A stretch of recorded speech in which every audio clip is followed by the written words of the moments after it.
নমস্কাৰ, মই আজি একদম সহজ পদ্ধতিৰে ছাগলী মাংস কেনেকৈ বনাই আপোনালোকক দেখাওঁ আহক।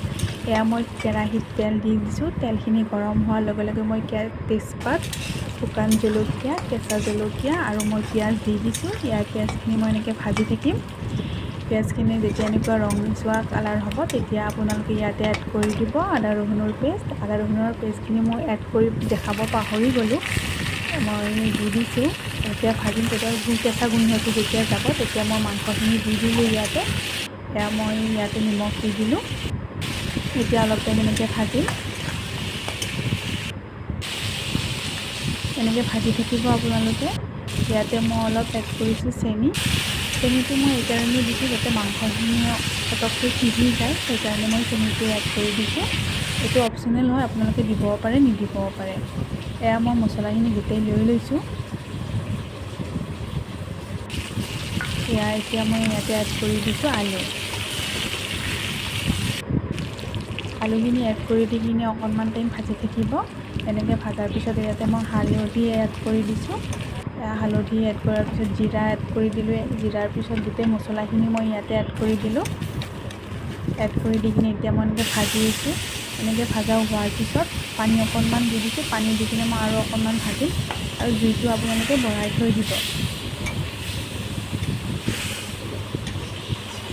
এতিয়া এনেকৈ অলপ টাইম পানীটো যেতিয়ালৈকে কমি নাযায় তেতিয়ালৈকে অলপ টাইম এনেকৈ ভাজি থাকিম। এতিয়া পানীটো শুকাই গ'ল। পানীটো শুকাই গৈছোঁ, আকৌ অকণমান মই পানী দি দিছোঁ ইয়াতে। এনেকৈ আপোনালোকে 3-4বাৰমান ভাজিব। 3-4বাৰমান ভজাৰ পিছত তেতিয়া মাংসটো সোৱাদ হয় আৰু মছলাটো ভালকৈ মাংসখিনিত লাগি যায়।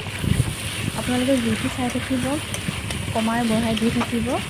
এয়া মই এনেকৈ ভাজি আছোঁ। পানীটো কমি গ'লে আকৌ পানী দিওঁ। এয়া গৰম পানী একফালে মই বহাই দিছোঁ। এনেকৈ ভাজি থাকিব, পানী অকণমান দিব আৰু ভাজিব। এনেকৈ ভাজি থাকিব।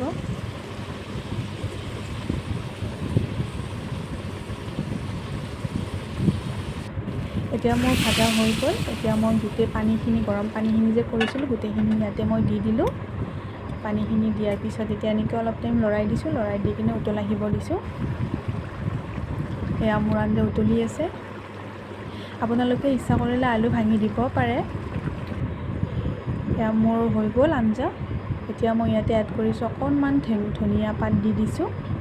এয়া মোৰ হৈ গ'ল।